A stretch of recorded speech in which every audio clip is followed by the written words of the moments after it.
let's talk about books.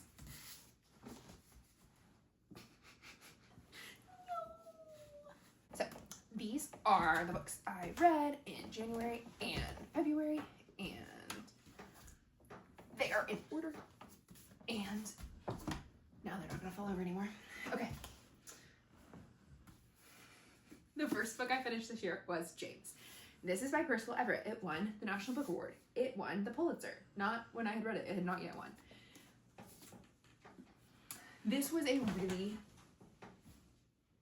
really well executed book. Like, it's in a top level of books where it's like there's nothing wrong with this book. I would not change anything about it.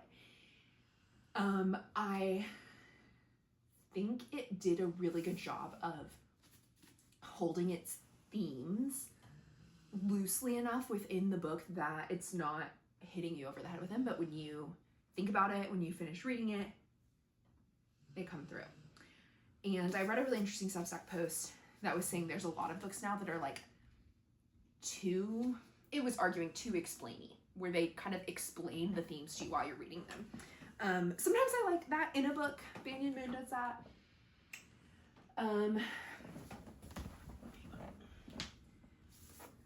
This is Banyan Moon. I like this book quite a bit. It is a little over-explaining, especially at the end. I didn't really mind. Like, this is not going to be the deepest book I'm going to read. It used Babel by R.F. Kuang as an example of a book that did that also. And, where do I want to put you?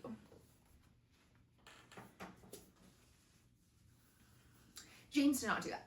I didn't love the book. Like, you can read a book and understand that it's really well executed and still not click with it or not need it at that moment, or have it not be the book for you. And this book reminded me of that. And it was kind of a bummer because when a book is so excellent, like, I want to love it, you know?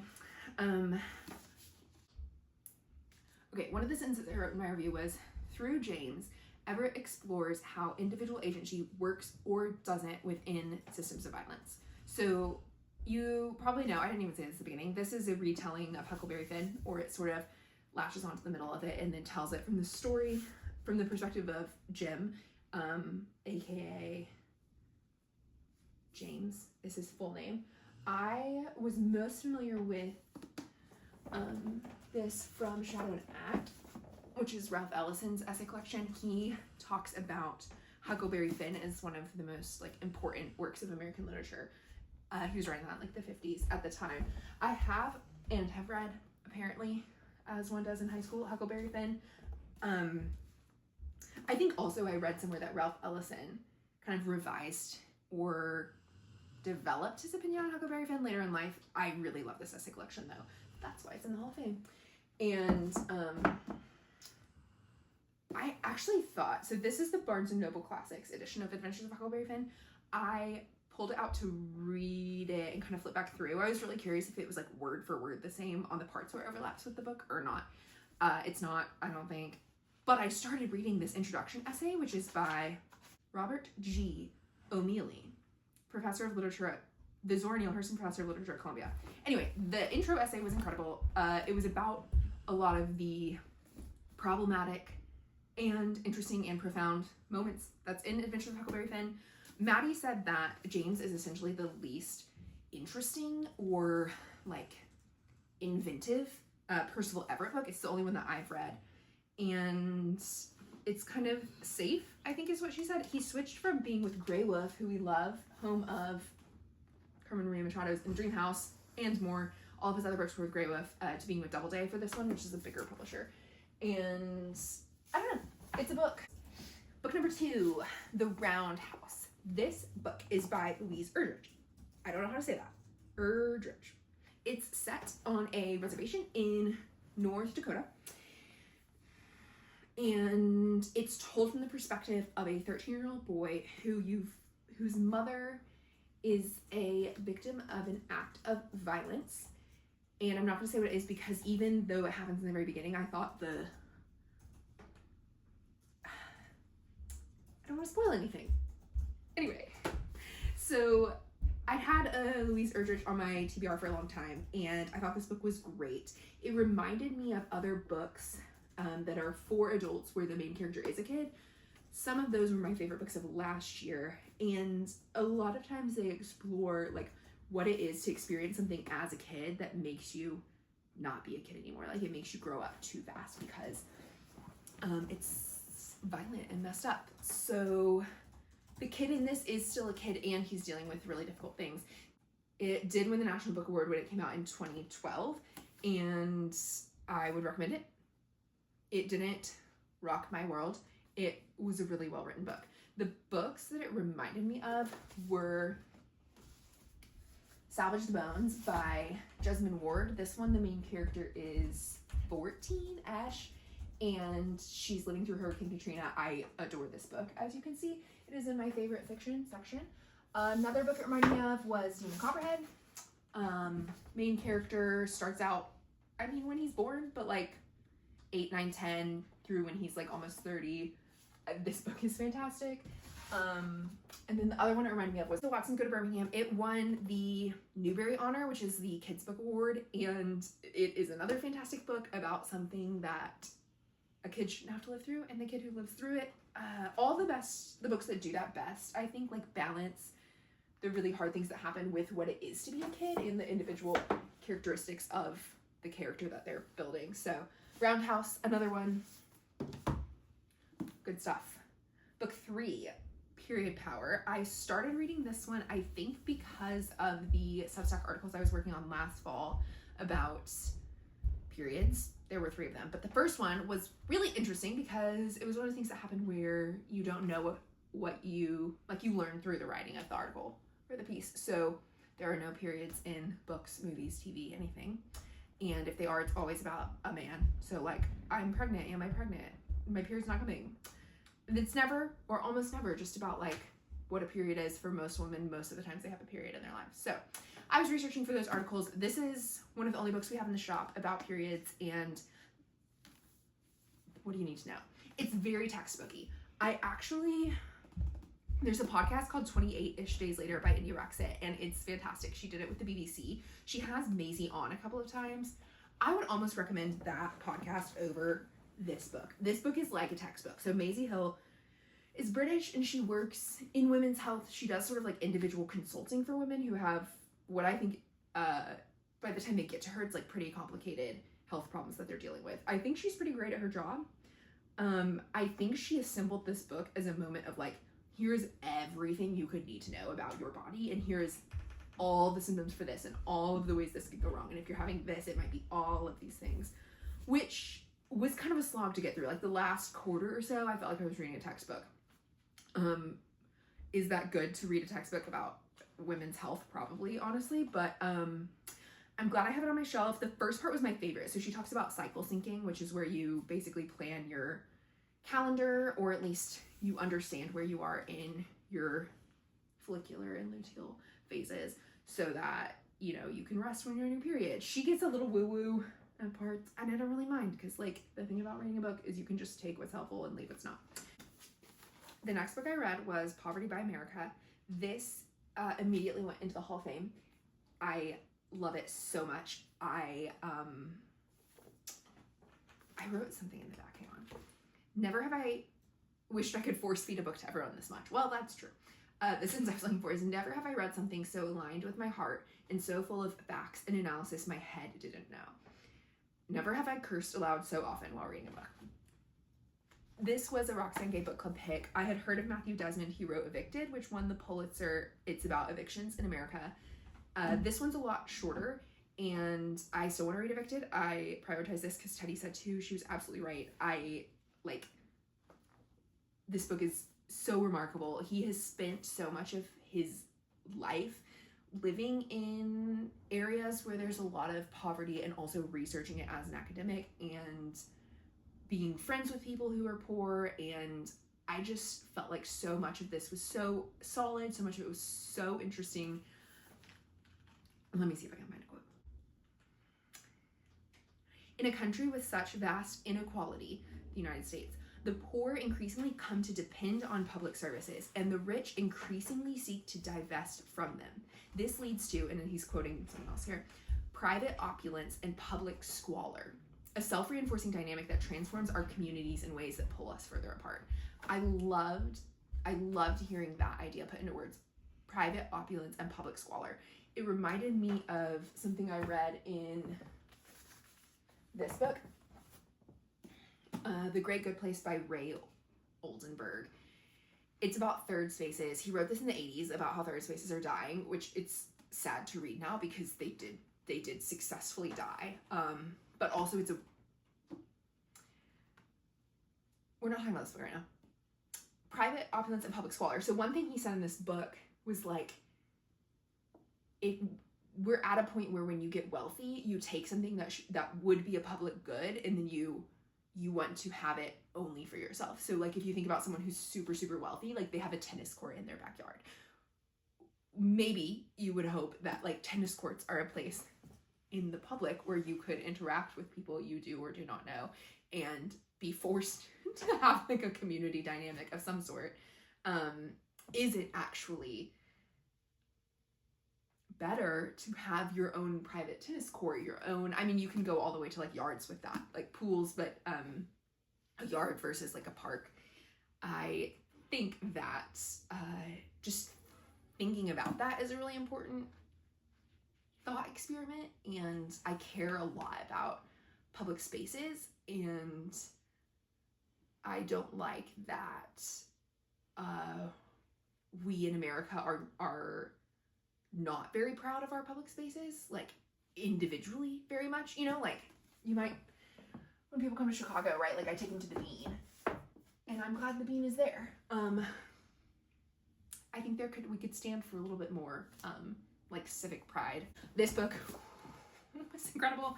I feel like I could reread it like once a month and then just walk to Matthew Desmond and follow him around for the rest of his life, doing whatever he said to do about alleviating poverty. So if you see me doing that, you heard it here first. You can go back up here in your place of pride. You don't have to wait with the plebes on the table. Okay, we have now met.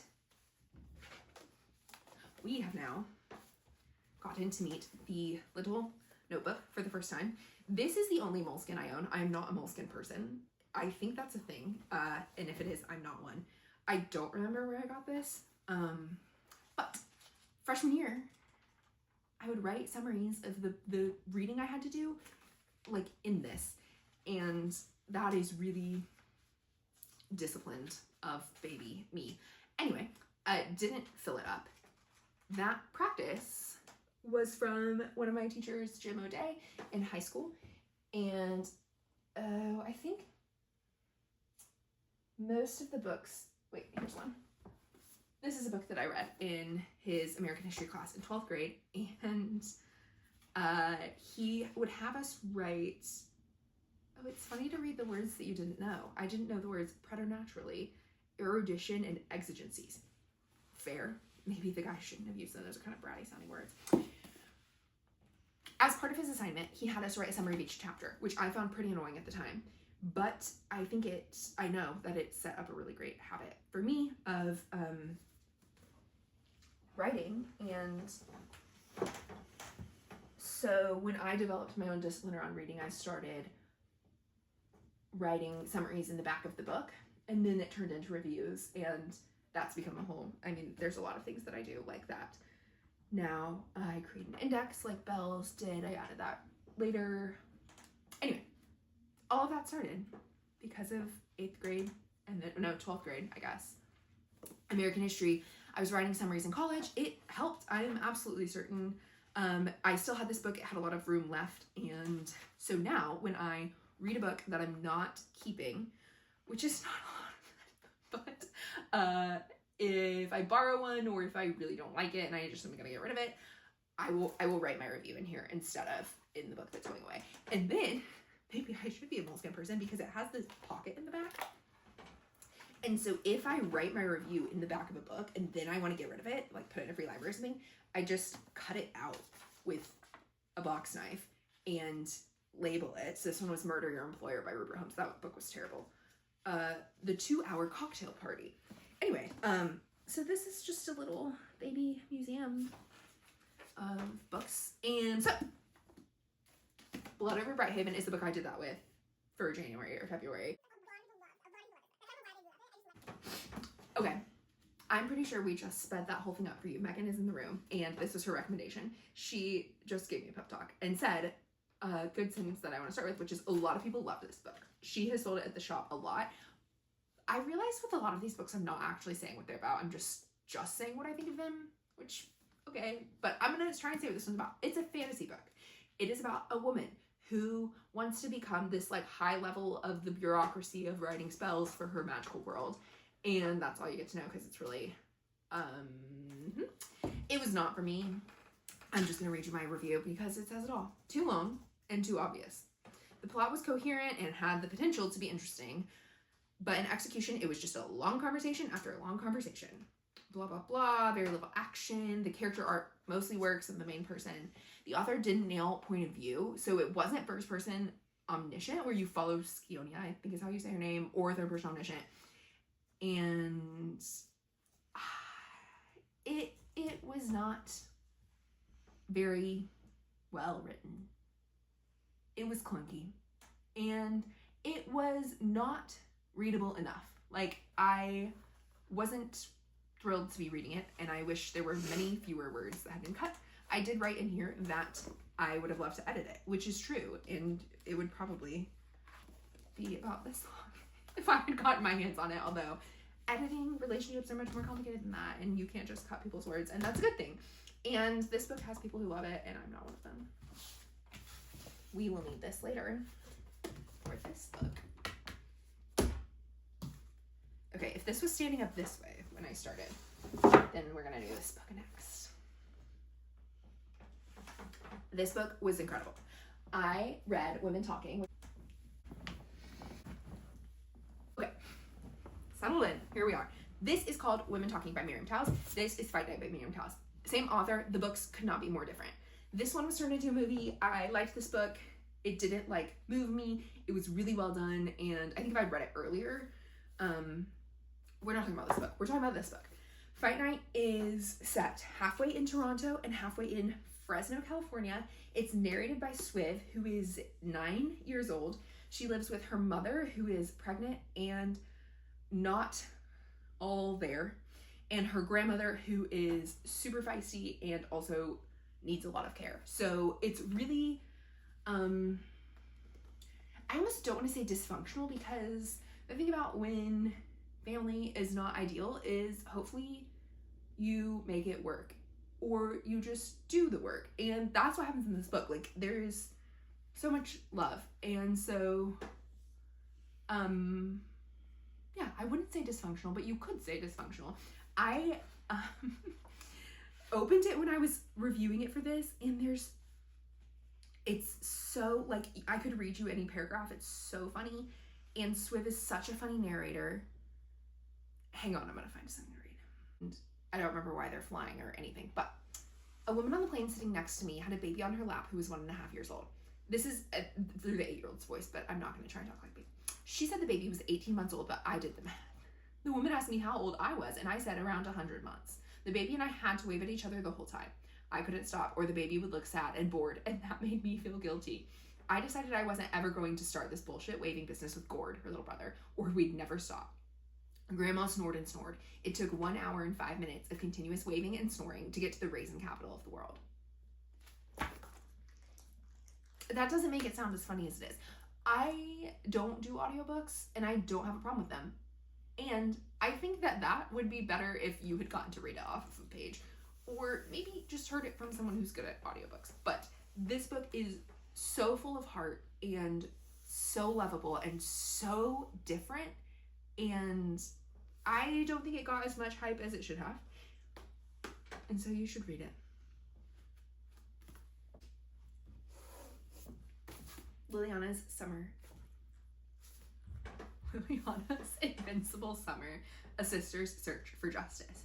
This won the Pulitzer Prize, and it's nonfiction, and it also was a finalist for National Book Award, and I hadn't felt like I had seen it a lot of places, and I'm sure there were other reasons I got interested in it, but I'm really, really glad I did. is written by Cristina Rivera Garza. When she was in her late 20s, she lived in Houston, but she grew up in Mexico, and her younger sister, who was I think 19, still lived in Mexico, I think in Mexico City, and she was murdered. And so this happened.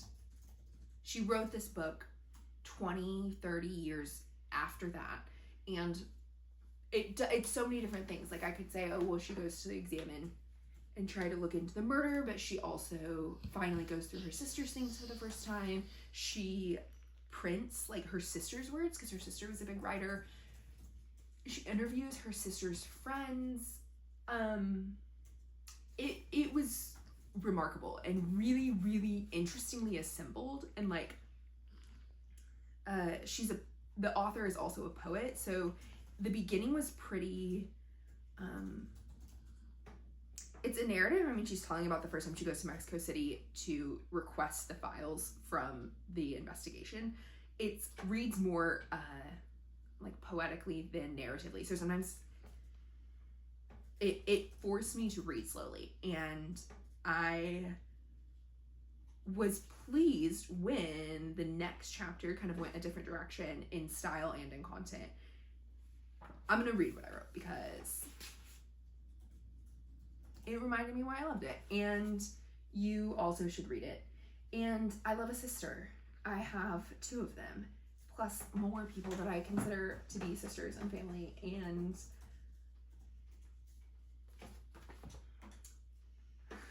it's funny to read your own words. Well, I mean, this was terrific. Terrific, which shares a root with terror.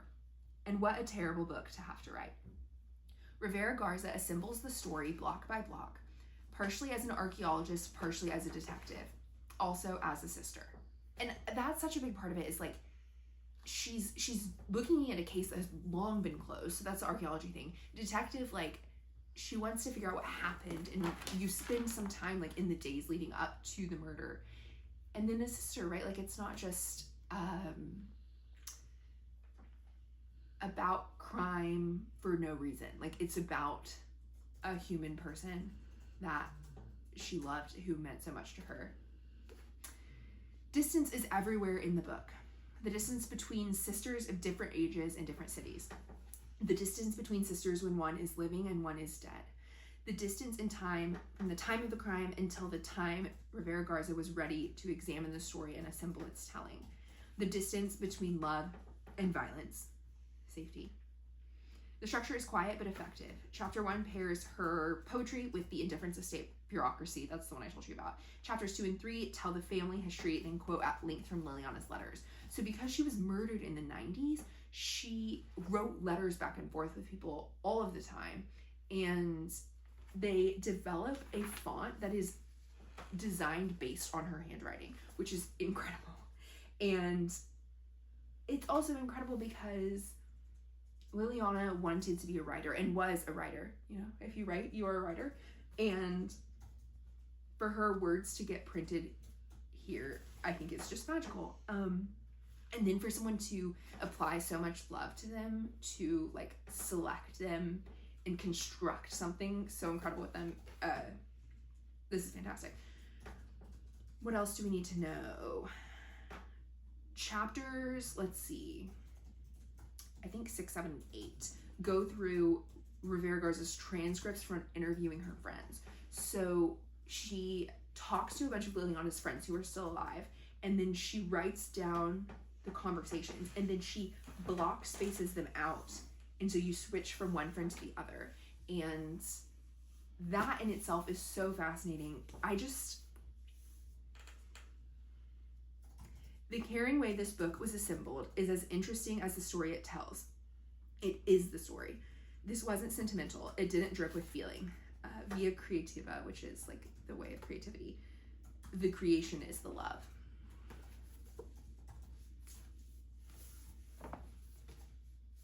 This was so good. I'm like, as I'm looking at that, I'm like, does this need to go in the Hall of Fame? I also think one of the big parts of this book that I haven't touched on yet is domestic violence, because the sister was killed by her boyfriend. And I thought that that was also explored really, really well. She quotes a lot from, I haven't read the book yet, but the author of No Visible Bruises, which is one of the biggest, or like, just a really important book on domestic violence, basically, and like all of the research around it and all of what it looks like. I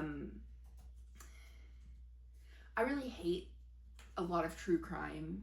I don't like a lot of crime books, even that are like thriller or mystery. I just don't think crime like existing for no reason is super interesting to me. Like a murder mystery, I don't know. I'm trying to find a mystery thriller that I like. True crime, I'm, you know, gonna have a much bigger problem with, which is a whole nother thing. But this book did something with a crime that actually happened that is so worthy and important, and I loved it. I'll think about that. The next book I read was Small Things Like These. This book itself is small. You don't need me to tell you that because you can see it in my hands. We're at January 10th. I thought we were going to hit February soon, which we probably are. Teddy was saying about this book that it is really interesting that it made it as far as it did, because there's a lot of people who write very short things and there's not much of a market for that, which I thought was really interesting. I think this book was wonderful. I think it went to tell a story. It told the story well, and I really liked, I think it's really interesting to read a book where the main character is simple and has a straightforward moral system, because I know and love people like that, and then they're forced to handle something that challenges that and figure out what to do when the world is more complicated than they wish it was.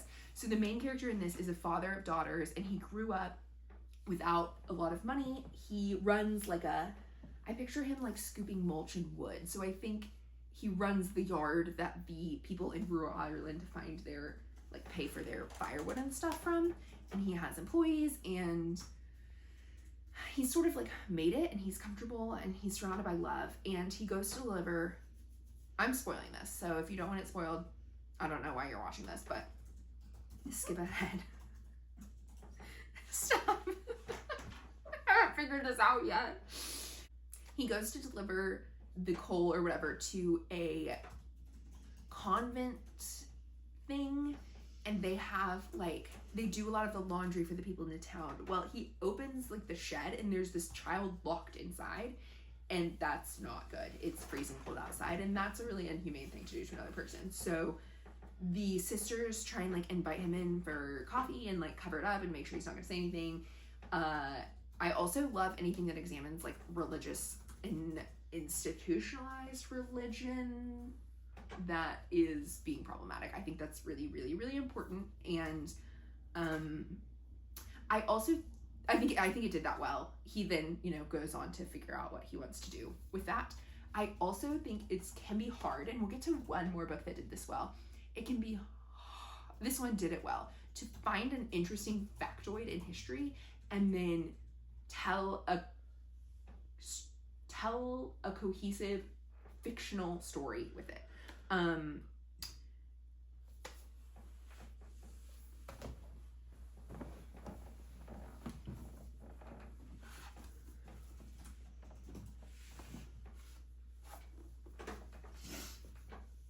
Thank you for waiting. This is a book that did not do that well, in my opinion. This is a book that did handle having a really specific thing you want to tell a fictional story about and trying to do both well. This book also did it well. Another one that didn't is this kid's book, middle grade, called Pax, about a fox. You probably would recognize the cover. I got to the acknowledgements in the end. I thought the whole book was, there were so many things about it that were just not working for me. And I got to the end, and the first sentence of the acknowledgements was like, when I learned about the red fox, I just knew the world needed to know about the red fox. And I was like, well, then write a long form piece for Nat Geo about the red fox. Like, you did not succeed at conveying anything through fiction. This book is nonsense. And that is a personal pet peeve of mine. So, Small Things Like These did not make that mistake. It absolutely stuck the landing, and I would read anything else by Claire Keegan. Thank you to Book Fair Pod for the rec. You should listen to Book Fair Pod if you don't. Also, it was a New York Times Top 100 Books of the Century. Then I reread the 4th Mysterious Midnight Society book. I love the Mysterious Midnight Society. I could talk about it all day. I wrote a Substack article about it that you've probably read because you are one of my best friends if you're watching this video. And this is the 4th one, and a lot of people didn't know it came out. It did come out. It's fantastic. The kids are like 15, 16. And of course Constance then is like 13 or something. So good. And then House on Mango Street. This had been on my list for a long time. It is a classic. It's set in Chicago. Yeah, that was the reason I wanted to read it. It was written in vignettes, which I didn't know going in. I think it works. I didn't love it. I had just read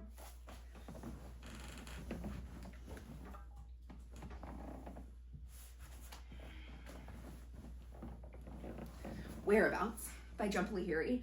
And this, to me, the vignettes were a little longer, the book was a little longer. That helped a little bit, more than how short this one was and how short each of the little chapters is. I won't complain about a short book, and I was glad that I did read it. A month later, I read Bone Black by Bell Hooks, which we'll talk about in the next video. And I thought, all of the legend that surrounds this, I would give to this book.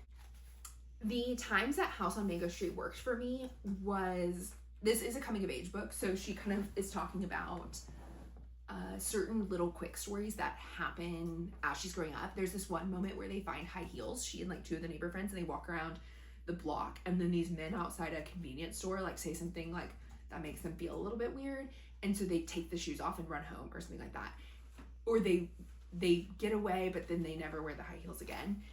The moments where it sort of, I feel like everyone who grew up, or if you think about it more specifically in terms of girlhood, everyone who was a child has little memories like that of like when you realize that this is how the world works and you feel gross. And it's just that, it's just a vignette. I think a lot of times you don't get to sort of put it into this like larger picture until you're older. And I thought that was where the style was most effective, was when she would give these moments of like, you just see one scene with her of like, why is my friend like this, acting like this around boys? Or why is this person saying this to me? Like, she has this creepy older coworker who kisses her. She tells that story in like 2 pages, and I think that absolutely worked. So I did not feel things about the book. I didn't love the book, but I think there were things about it that absolutely worked. There's a reason it's a classic. She wrote an essay for the beginning, because it's been out for a while, called A House of My Own, about how badly she wanted to move into her own apartment, and when she did it, that was to me like almost as good, if not as good, as the book, which makes sense. You want to improve as a writer as you grow up, and she wrote that 20 years later, so I'm glad it was great.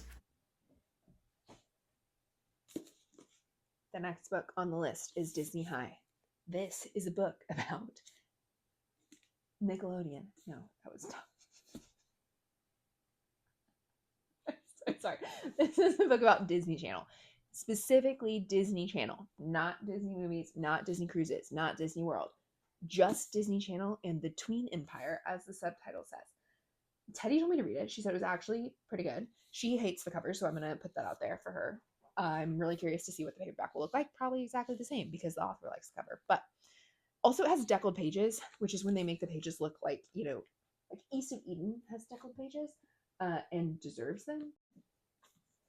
This is the Steinbeck Centennial edition of East of Eden.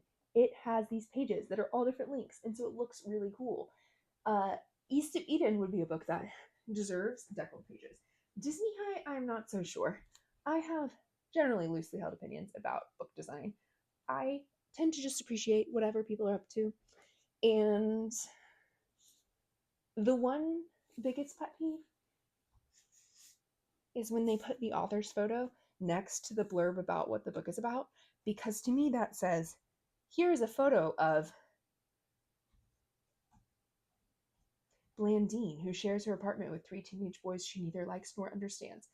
Like, this is the author's photo should be down here. That's the one that I think is like, I would end it if I could. Deckled pages for Disney High, not that big of a deal. So we're gonna stop talking about it. This is a book about Even Stevens through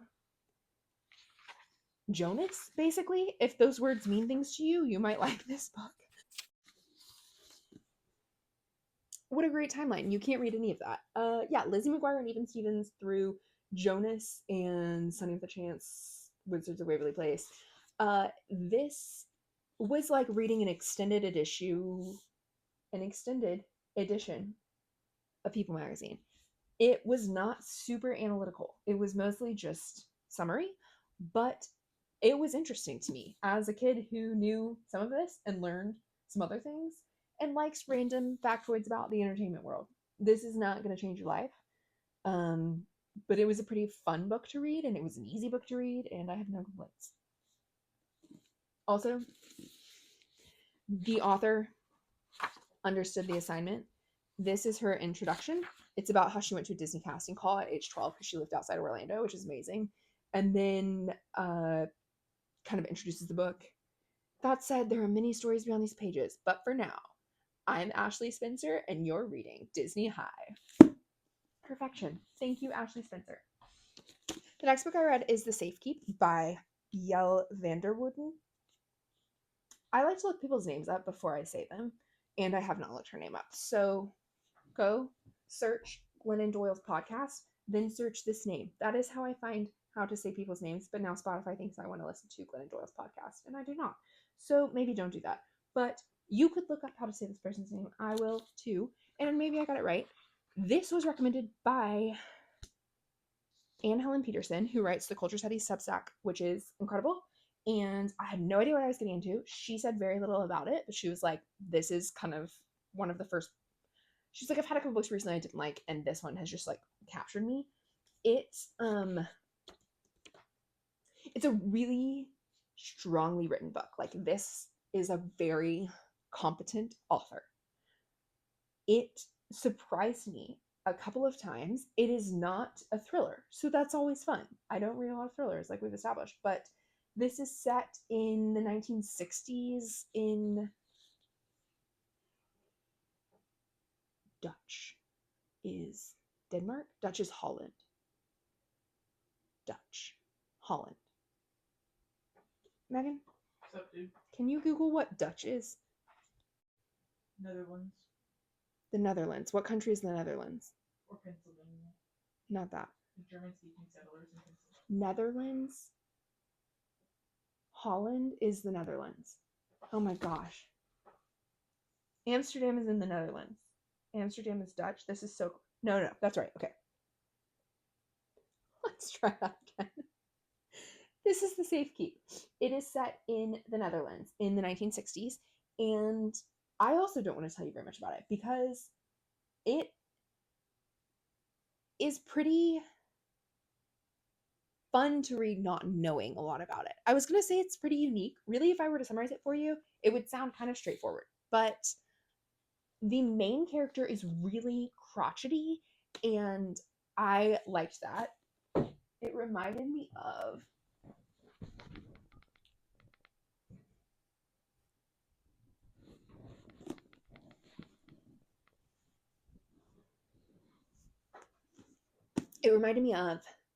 the main character in The Signature of All Things by Elizabeth Gilbert. This book is following a main character in the 1800s for her entire life, which I love.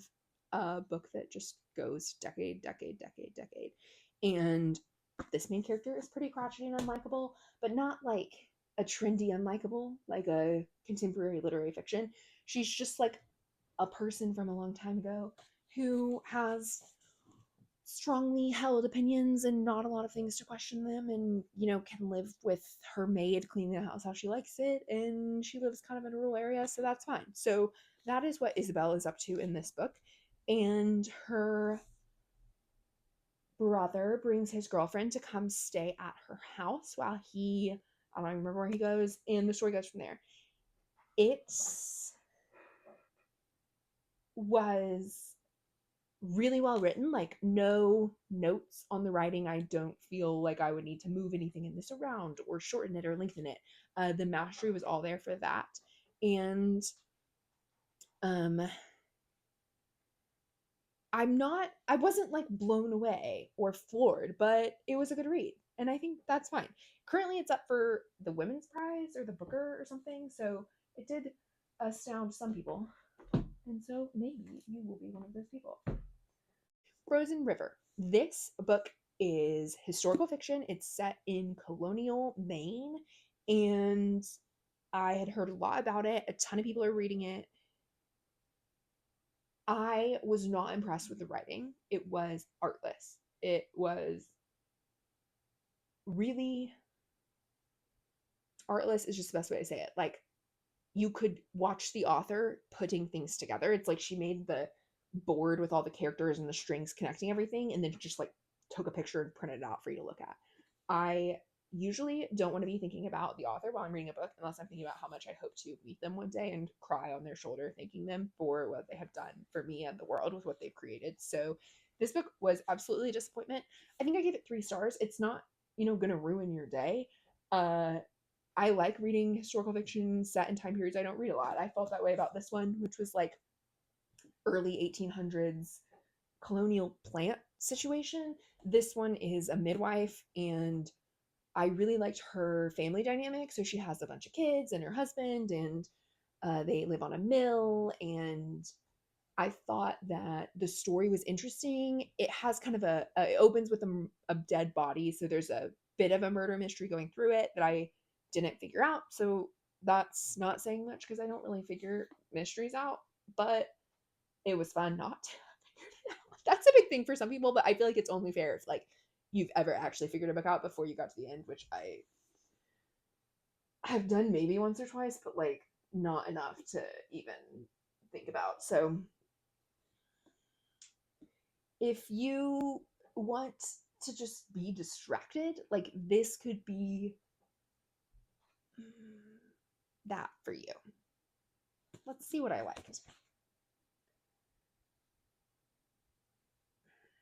The plot overall felt overworked and underbaked.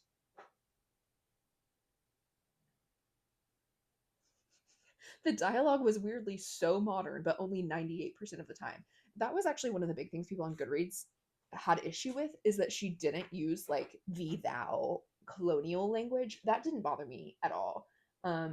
This, what we were saying earlier about books that are written about a real thing and whether they land the plane or not.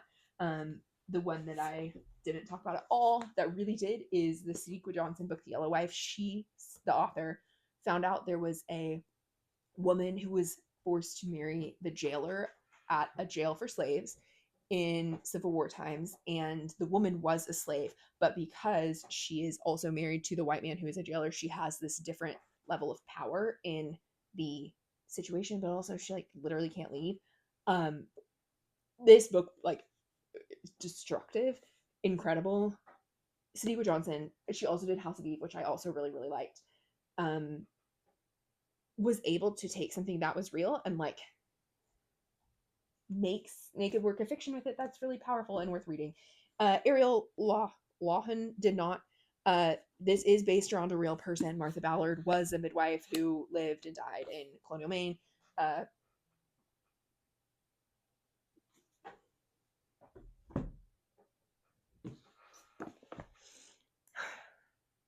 Guys, this is Prophet Song. It's by Paul Lynch. I read this because both of the girls on Book Fair Pod loved it.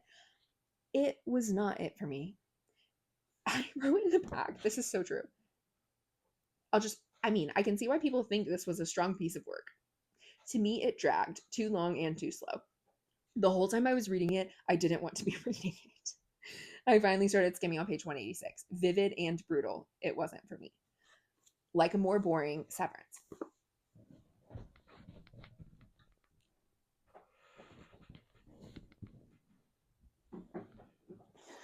This is Severance. No relation to the TV show, except that it's sort of about late capitalism and when you do the same thing over and over because you kind of have to, because that's what it is to go to work every day. This was a Maddie wreck. It was pretty readable and interesting, partially set in Chicago. This was like this, but slower and sadder. And it felt like he was trying to make you upset, the author. I think this is a book that's like relevant. So democratic societies can fall apart. In Prophet Song, Paul Lynch does that with Ireland, and it gets dark, and you're following a mother, and he wrote it to have the pace be so slow so that you can believe that this is actually something that's happening, and it worked for that. I just didn't like this book, and I didn't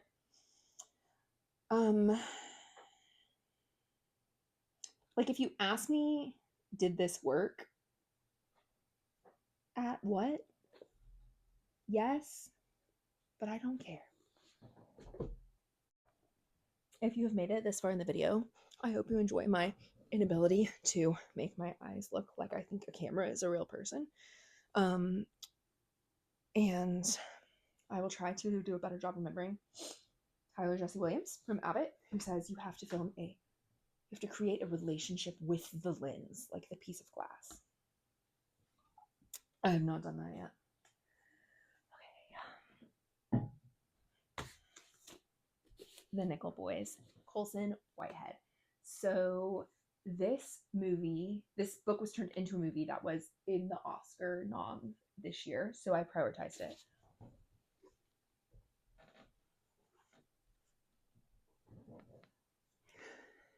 I had recently read Underground Railroad, which is by Colson Whitehead, and this won the Pulitzer. This won, I think, the National Book Award, and this won the National. He's won some stuff, and the Underground Railroad was fascinating. It, as you might imagine, is set during Civil War times, but it has a twisted magical realism where the Underground Railroad is a real train underground that goes around America in this book. I knew that going in. I had watched the first episode of this. It was turned into a TV show. And then I didn't watch any more of it because I do that with TV shows. The book has so many more elements of invention that I thought just were so creative and so interesting. And I'm not here to talk about this book. We are talking about The Nickel Boys, which is set at a reform school in Florida in the times. The 60s. The 60s. I didn't want to say it was the 60s because I was like, we're never past that. So, this is set in the 60s. And Elwood is a young boy, and he is trying to get to his community college classes that he qualified for because he's so hardworking and smart, but he got beat up because there's a lot of violence in the world, and it was fantastic, and it's really short. I got it at the book exchange at the shop, and that's why it's in hardcover, and that's not important. Okay, I'm gonna read what I wrote because I'm not saying anything interesting. Colson Whitehead did it. It's a difficult task, turning history you care about into fiction that stands on its own. He calibrated all the story components perfectly. The pieces of the plot were big enough to matter, and yet small enough to be held by a spare 210 pages. The writing was clear and clever, and then I spoil some things. The exploration of violence was incisive over and over, especially when his grandma visits and he doesn't talk about the violence with her. I thought that was so devastating, powerful, interesting, a million different things. Uh, Also, how the main character's life is directed by events that would be random did they not stem from systems of violence in the air he breathes. So, the whole reason he ends up in the reform school is like because multiple things happen to him that are unfair that he did nothing to deserve. And like the person that he tries to hitchhike with, do I want to spoil this? No. Anyway, that is a big thing in the book, and it's cool and horrifying. Whitehead's tone throughout was matter of fact, almost gentle. And somehow, what this dark of a book filled me with was such love. Yeah. Yeah.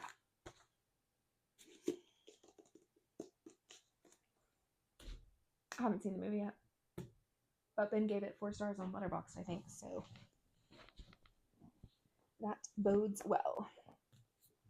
This is All the Birds in the Sky. Nathan Stringer told me to read it. I was saying how I'm really trying to find a sci-fi book that I like, that works for me. This I really, really liked. It absolutely worked for me. It is half sci-fi, half fantasy, so it sort of counts, but it doesn't count. But I did write a rec for it at the store. And I was reminded a lot of Tomorrow because both of these are male, female, 2 main characters. They're both like different and complementary. They're kind of like dancing around each other a lot of the time. I thought this book was fantastic. This one is really interesting character transformation. It kind of becomes an end of the world moment, which I think is common in sci-fi. It builds really interesting technology, and I really, really liked that. I find that the thing I don't like about a lot of sci-fi is when they build fake technology and then they spend a lot of pages explaining the science behind the fake technology that I don't care about anyway. This didn't do that. It was super interesting. It was playful. It was funny. Yeah, I thought it was great. This is Ace of Spades. It is a YA book that Maddie liked quite a bit, and I think it was a good read. It didn't blow me away. That's fine. It was really slow at the beginning. So it's set at this like uppity private high school that's mostly white, but there's these 2 main characters who are black. She is from a wealthy family and moves through the world really comfortably. She's super popular at the school and has all these friends. He is a scholarship kid essentially. And things get dark. The first like 150 pages, they're just like everyone is walking around the school getting creepy text messages, and then the final 50 pages, like it gets real. It is so dark. It is like it goes all the way, which is kind of a thing with YA. Maybe something that makes me keep it like a little bit at arm's length a lot of the time, but it did surprise me. And even though I still would have sped up at the beginning, when I was getting the reveals at the end, like I was interested. The 2 characters kind of cross paths more and more as the book goes on. I really liked reading both of their characters. And if you like YA, if you like high stakes, really high stakes, and if you like sort of a Gossip Girl situation, you would like this. And the author actually, she puts her author's note at the beginning, which that's another thing I don't love. She actually mentions Gossip Girl in her write-up. And so this is that. This is the last book of the wrap-up. And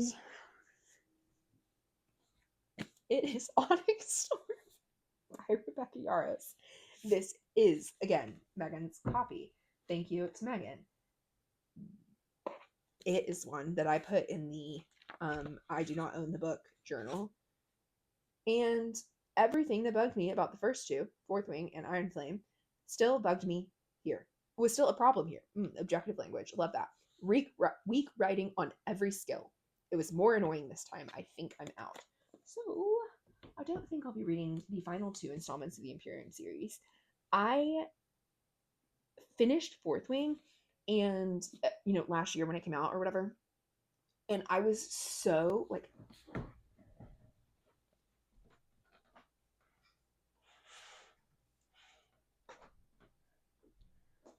this is why Belle has a book ladder, because it's cuter. Although these are from Home Depot and would not support the weight of a ladder or any weight pulling on them at all, which is fine. We have devolved into sitting weirdly. That's when the video should be wrapping up. So it is. This is Fourth Wing. Megan loaned this to me. Tim had told us it was popular. It sold out of the books that he bought super fast. It's a fantasy book. It's got a map going on. I read it and I was like so disturbed by how fun it was and also how messy it was. And usually when a book has so much about it that does not work, I do not have fun reading it. And so that's what I was having to work through in my brain. This is my review in the back. And I wrote, like, first of all, I'm going to say the things that didn't work. And then I have all these bullet points, which I usually don't do bullet points. And then it just, like, that's where it ended. This is how I describe what works about this. Rebecca Yarros is a master of the vibe. When you are reading this, you are interested in dragons and all of these people dying, and life is good. It's a fun story. That is the second book. She wrote it very quickly after the success of the first. It is very long. Many people have told me that they didn't finish it, that they need to finish it, that they got stuck part of the way through, that it got too long. I didn't super have that problem. Let's see if I had that problem. Oh, I had figured it out at this point. I have never before so adored a book that had such bad writing. This was so much freaking fun. But gosh, someone hire me to help her on book 3. No one did. Spoiler. This is book 3, which apparently, like, the books, like, are a gradient of osmosis. No, what's the hair word? Ombre. Is that happening? Kind of, actually. Anyway. These books are long. These books have a lot going on. These books are such a mess. Like, read these books instead. Deadly Education. A lot of people felt like she pulled it back from the edge with this one. They were losing her here, and then she found them again here. No. It's very silly. And no longer for me.